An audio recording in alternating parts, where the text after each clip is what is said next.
Hey there, everybody, and welcome to today's live Q&A and discussion of parentification. I'm your host, Dr. Donnelly Snipes.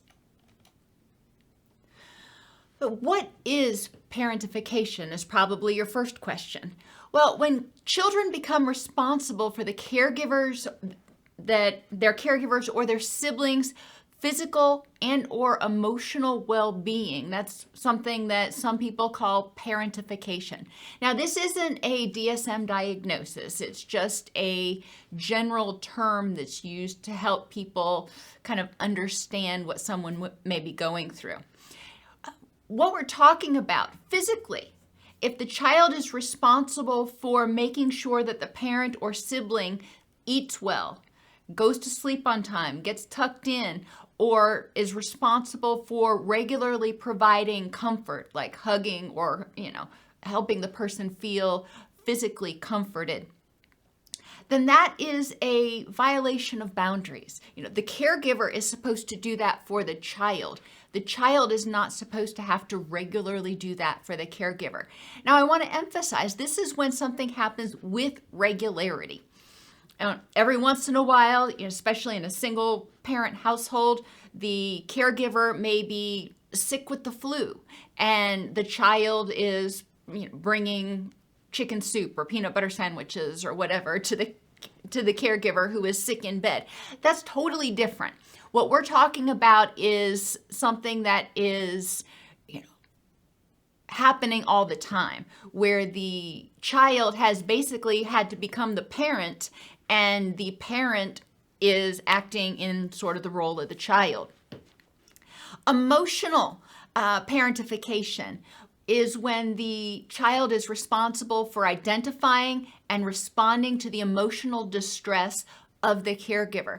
Now, the caregiver may be acting as an adult sometimes, but the child has to rise to the level of a peer instead of being a child. So they have to, again, engage in these uncomfortable situations with the caregiver.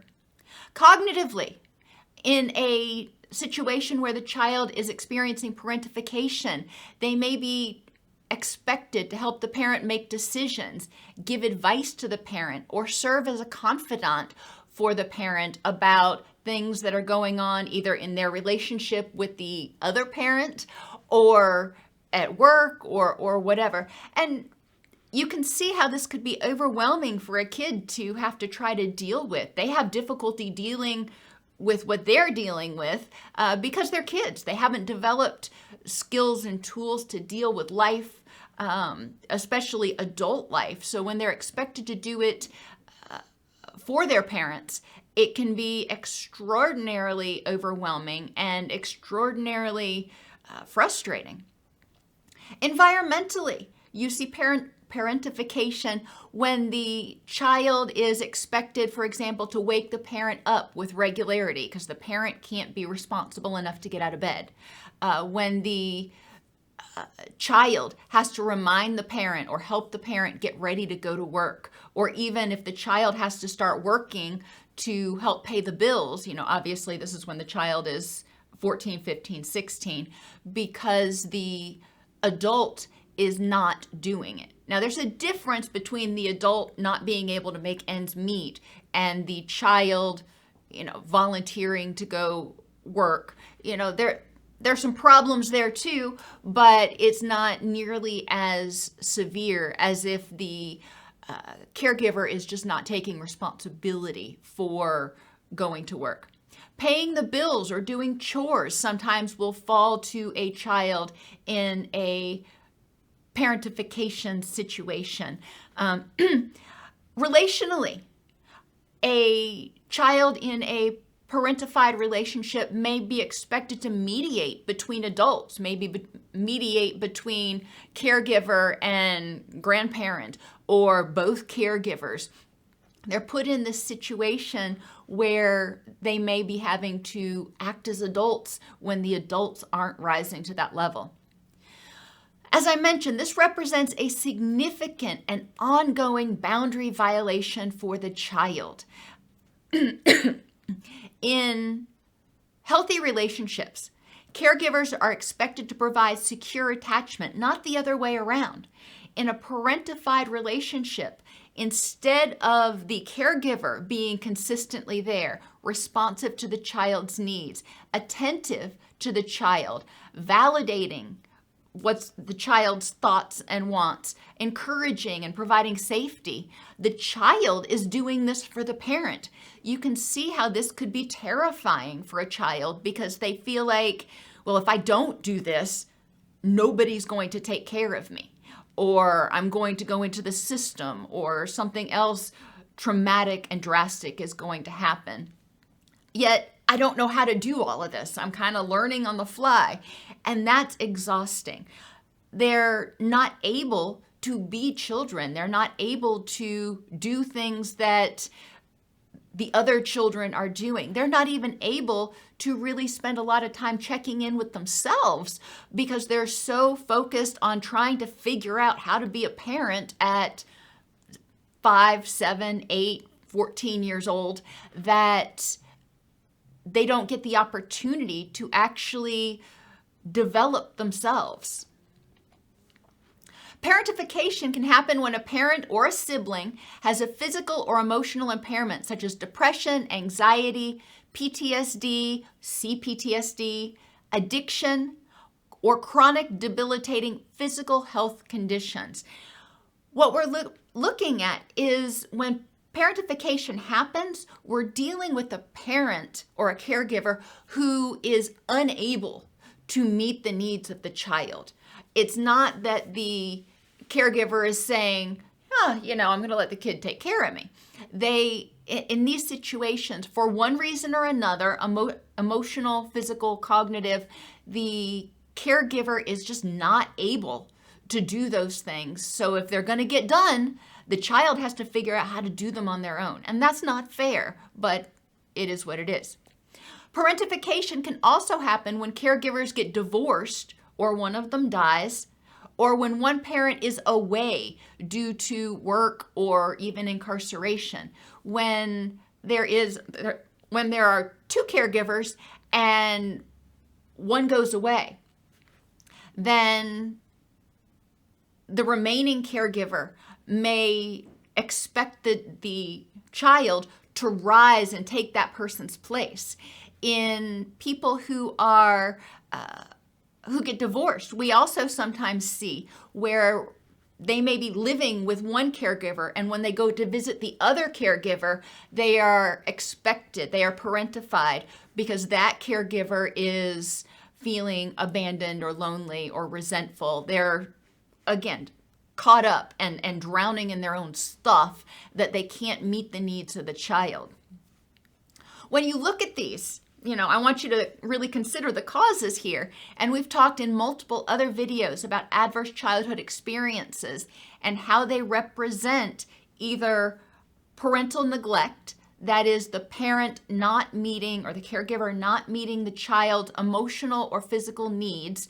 And that neglect can either be because they can't do it for some reason physically, or because they are emotionally unable. Either they're emotionally immature and they don't have the skills, or they are depressed or struggling with another mental health disorder or an addiction where they are just not able to do it. We also see that in ACEs, abandonment is another issue that causes considerable childhood trauma. And in the ACEs checklist, incarceration, divorce, and abandonment, one caregiver just leaving, are all noted. So all of these things that can cause parentification are also related to adverse childhood experiences. What does parentification end up looking like in the adult? We've already talked about this child who is totally stressed out and, scared to death because they don't feel like they can count on their caregiver. They're just trying to hold things together with, bobby pins and duct tape, so to speak, to get through until they can figure out how to survive. So as adults, people who've been parentified are often overly responsible. they're still operating from that standpoint of, if I don't take care of it, nobody will. I can't trust anybody else. They may be hypervigilant to other people's feelings and needs because they were expected to meet the needs of their caregiver. They were expected to be aware of what that person needed and wanted, and oftentimes almost expected to mind read, which is not a healthy dynamic, obviously. But then this carries on into adulthood because that's what they were always expected to do. So why should they think it should be any different than in adulthood? Codependency and all the symptoms that go along with it are very common in people who were parentified as children because they were expected to be in control of what was going on as a child. So now as adults, they may try to control other people. They may need that feedback that they're okay from other people, just like when they were children. If they did things right, then their caregiver would say, you're okay, I'm going to be here, everything's going to be okay. So if they took care of the parent sufficiently enough, then they were at least temporarily assured of their safety. That translates into adulthood. They may have grief or resentment for never having had a childhood, and that's really common, to have a lot of undercurrents of anger or grief. And they may not remember being a kid. And this makes it, for a lot of people, really difficult to be parents themselves because they're like, I don't know what kids like to do. I was never a kid. I didn't have that opportunity. They may still feel responsible for their caregivers, or if it was a sibling they were taking care of, their siblings' well-being. So even as adults, they may feel that they're responsible for taking care of that person. Again, looking at what we're talking about here, this is different than the person who grows up in a healthy household and mom, dad, caregiver is now 85 and struggling with dementia, and they need to make sure that that caregiver is being taken care of. That's different. That's something that happens later in life, and that is a conscious choice they make. When children are parentified, then they always, from the time that they are knee-high to a grasshopper until, whenever, they feel like it's their responsibility to take care of this adult human being who, in all likelihood, should be able to take care of themselves. They often have a lot of self-blame and guilt. Well, when you're 8 years old and you're trying to be a parent, guess what? You're going to screw up. You're going to make mistakes. Bad things are going to happen occasionally. When you are an adult and trying to be a parent, guess what? You're going to screw up and make mistakes sometimes. But as a child, you'll probably make a lot more mistakes. And the parentified child can't cognitively understand that, hey, this is too much to expect of me, so I shouldn't feel guilty because I made this mistake. I mean, even as adults, we tell parents that, you're going to make mistakes. But children have a lot of difficulty dealing with the mistakes they made or the fallout from it, especially if it ends up they make a mistake and caregiver goes to jail, or caregiver overdoses, or they get yanked out and put into foster care. A lot of times they will blame themselves for that because they didn't take care of the parent well enough. And as a result of this ongoing, incredibly intense fear and trauma that's going on, lack of a sense of safety, the child experiences the brain changes that we've talked about repeatedly that occur as a result of trauma, and begin to have difficulty with emotion regulation. They may go from feeling numb or flat to a tsunami of stress. There's no in between. There's no mildly irritated. They are either, flat or furious. So let's talk about recovery for a minute. And there's a lot of stuff here. And this, I can only begin to touch on some of the things that a person who's been parentified may need to take a look at.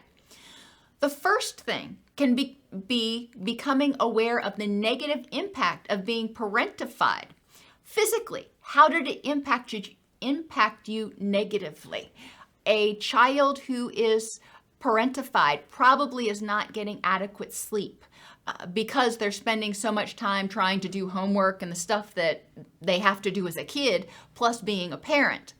Additionally, the high levels of anxiety and hypervigilance also probably prevent them from getting good quality sleep.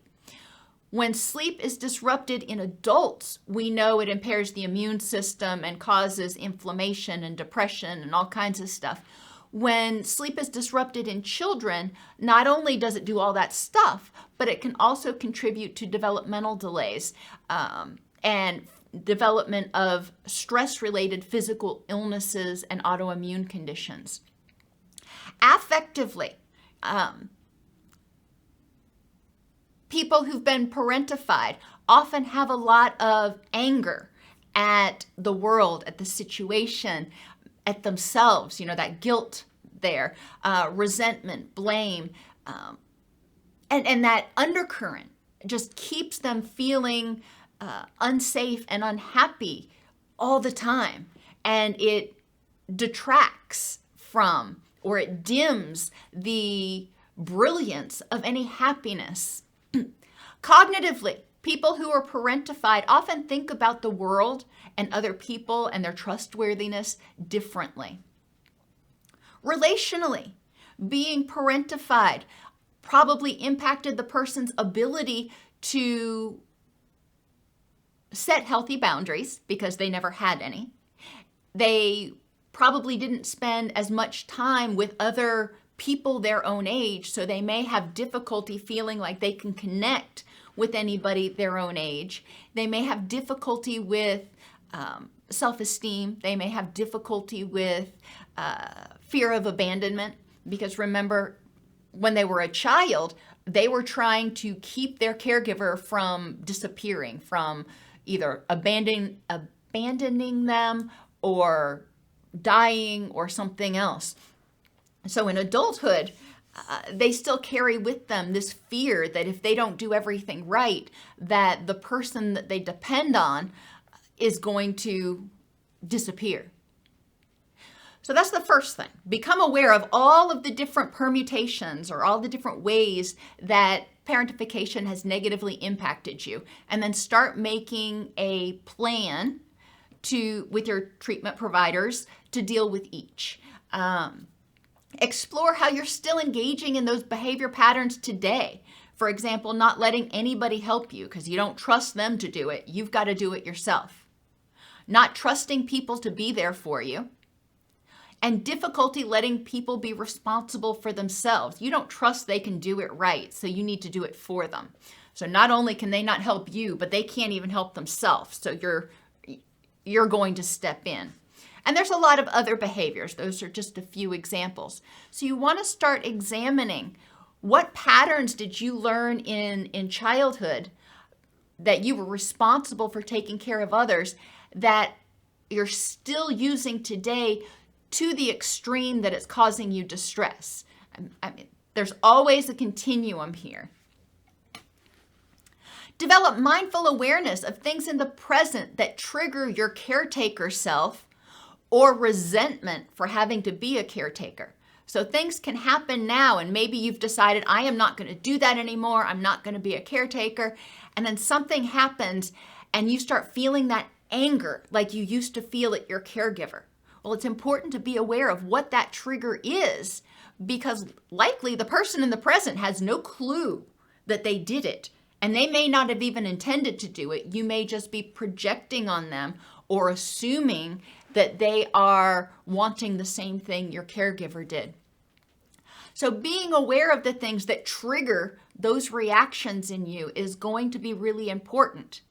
And then identifying distress tolerance and coping skills to help you deal with those triggers in the present context. And we've talked about this in so many other videos.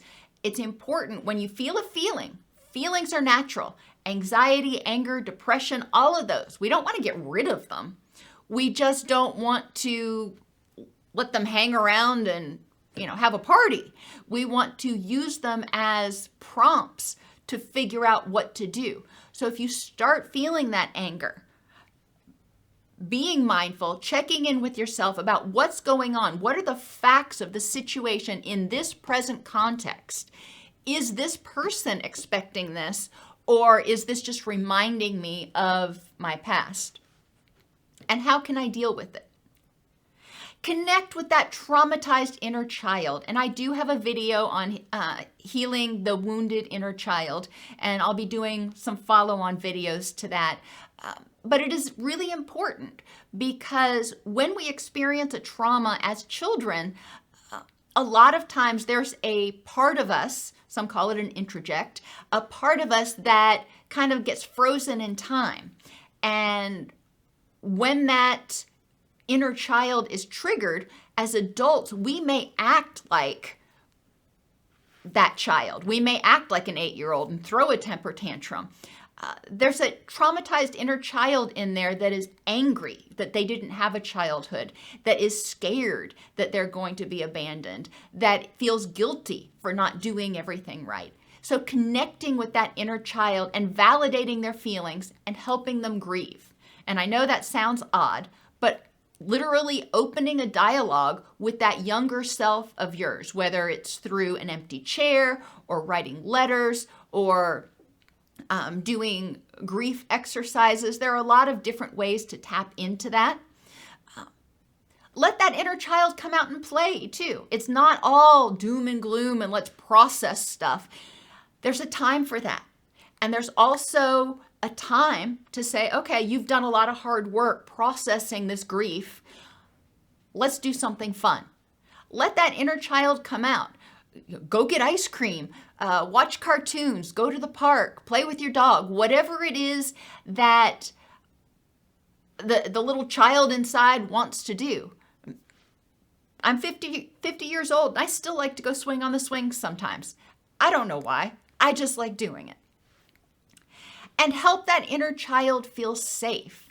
When you start feeling anxious, check for yourself and say, facts in the present context, am I safe? And if the answer is yes, then say, okay, well, my inner child, my spidey senses are being triggered for some reason. What's going on and how can I reassure myself that I'm safe? Explore and address your core beliefs that trigger your guilt.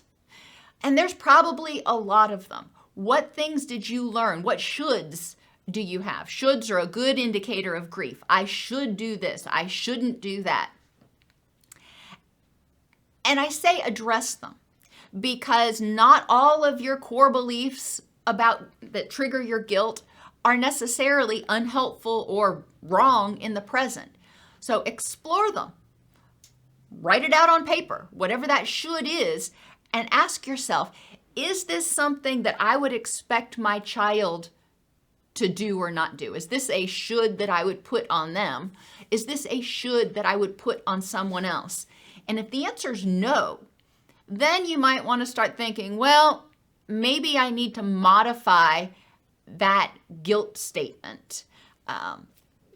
One step to modifying, and I try to do it myself as much as possible, is to eliminate the word should.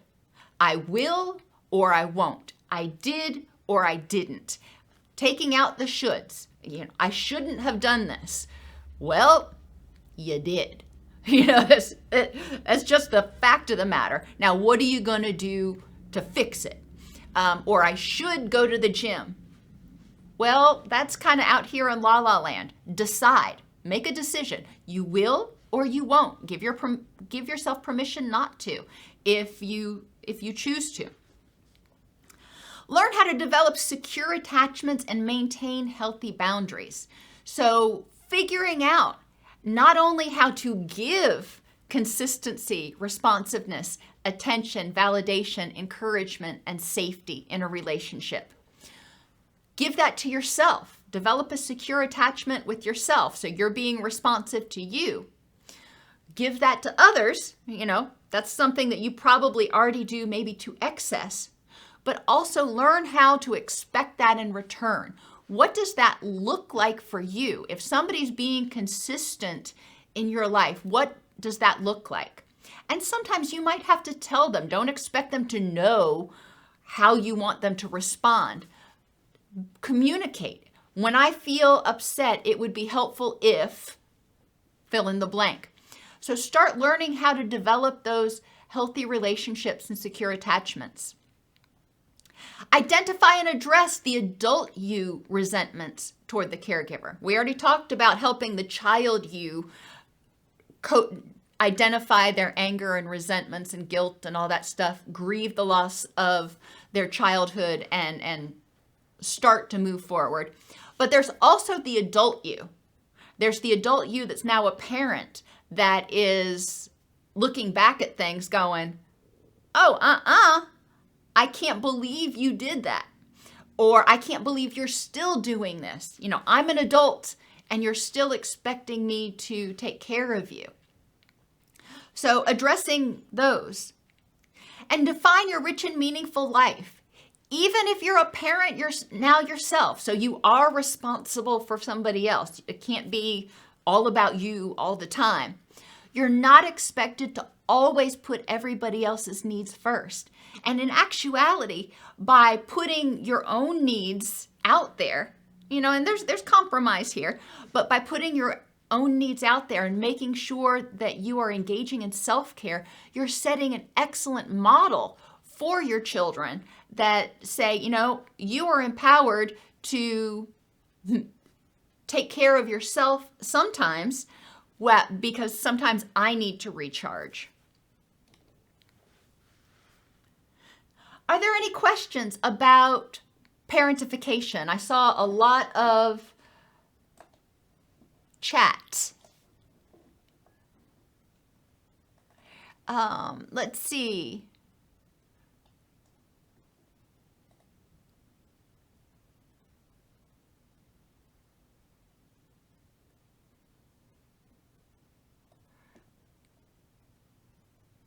And yes, Kevin, you're right. I mean, a lot of the symptoms of parentification end up looking like either complex PTSD, CPTSD, borderline personality disorder, or codependency, all of which significantly overlap. But yeah, it causes a lot of compensatory behaviors that have to be unlearned or replaced with healthier behaviors.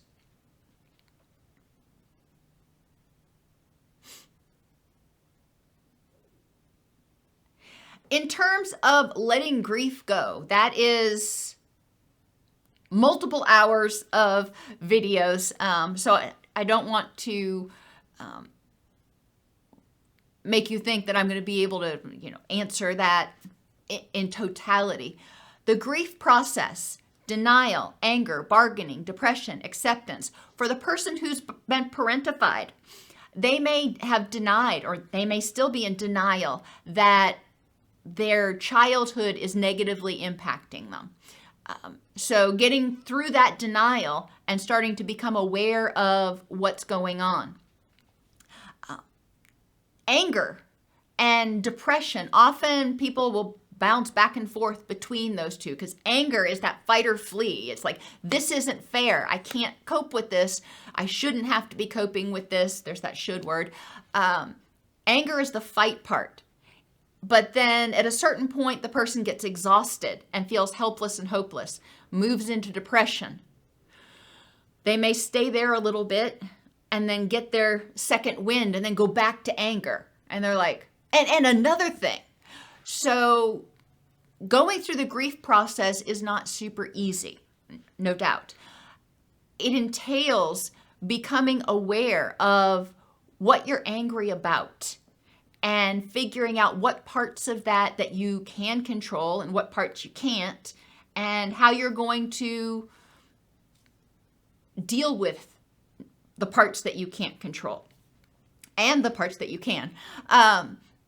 Depression even, once you recognize all of those things, that is a lot of hard, intense, traumatic work, no matter what you're grieving. So you may go into a period of depression, and that's kind of like when everything is solidifying. Your brain, your body is exhausted, and it's like, okay, I'm recognizing that this is reality now.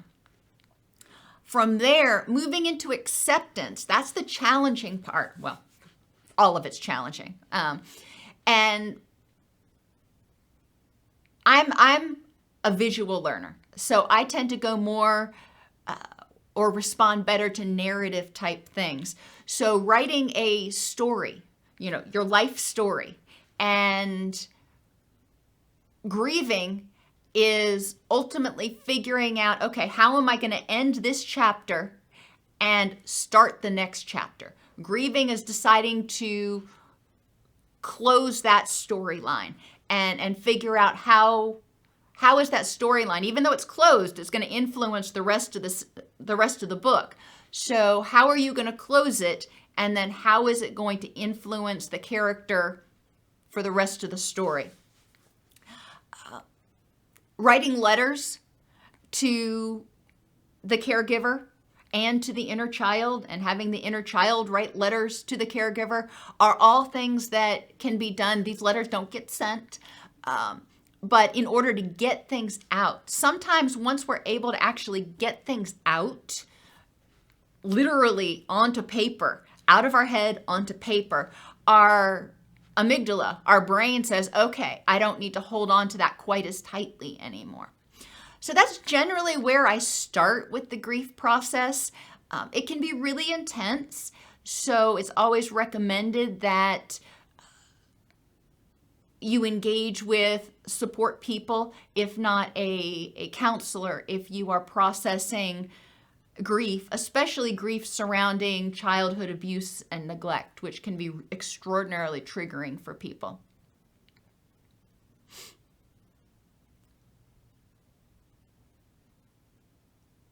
Does it get easier to not feel guilty? One of the things, I'm trying to think how to answer that. It can get easier to not feel guilty, but it takes practice, because a lot of times when we initially start choosing and saying, I am not going to feel guilty, I don't deserve to feel guilty for this, there's a part of us that's screaming, yes, you do. If you don't feel guilty, you're a bad person. And until we can verify, we say, I'm not going to feel guilty for this, and that's going to be okay. And we go through it, and lo and behold, it's okay. Then all of a sudden we're like, oh, okay. Maybe I don't need to feel guilty for that anymore. But it takes practice, and it takes a lot of courage to allow yourself to not feel guilty for everything. Because you've always been taught that you, quote, should feel guilty. So you're silencing that inner critic, you're silencing those shoulds, and you are taking, you are being empowered. You are taking control of your destiny, so to speak.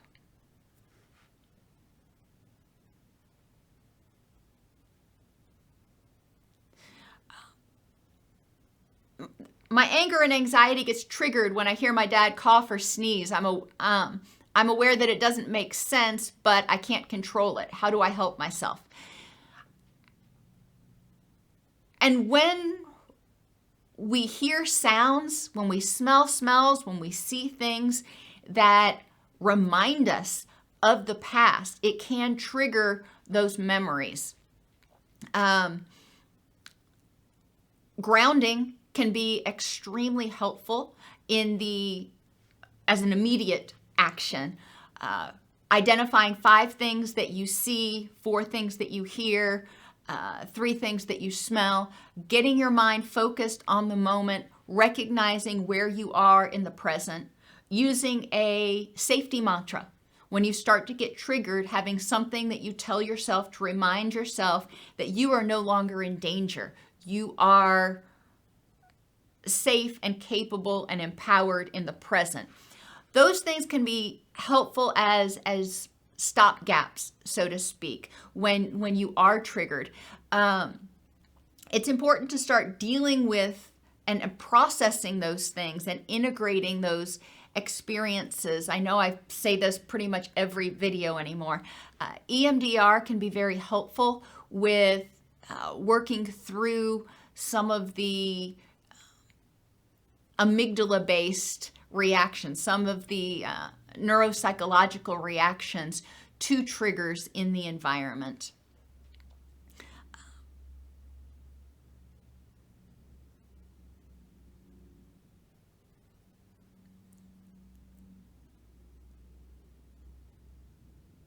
Are there other questions? Thank you, Dee. You are always so supportive of us and our live streams as well as our on-demand things.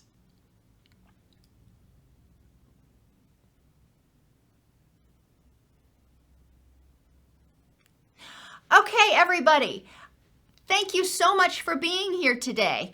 And I really, really appreciate the support. I appreciate the questions. Love having y'all here. And I will see you live next Thursday, same bat time, same bat station.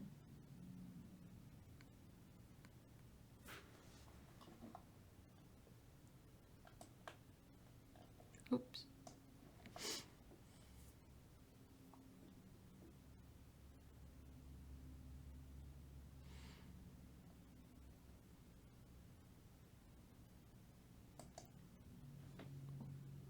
In response to Ion, that is a really challenging situation. However, now you can start looking at what's the difference when you are out of country versus living next door. What's the difference in how you act and react and what you do?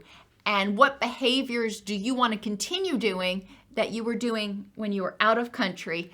And how are you acting differently now? And the things that you don't want to do, becoming more aware. And, awareness is the first step. Kira, identifying unhealthy patterns can be difficult because if you grew up with them, it's hard to identify what's unhealthy. It's like, this is what I've always done. So looking at patterns that are causing you distress or causing difficulty in your relationships is where I would start. Also, just learning about what a healthy relationship looks like and comparing that to how you interact with yourself as well as how you interact with others. And that can start giving you some clues as to what the unhealthy patterns might be.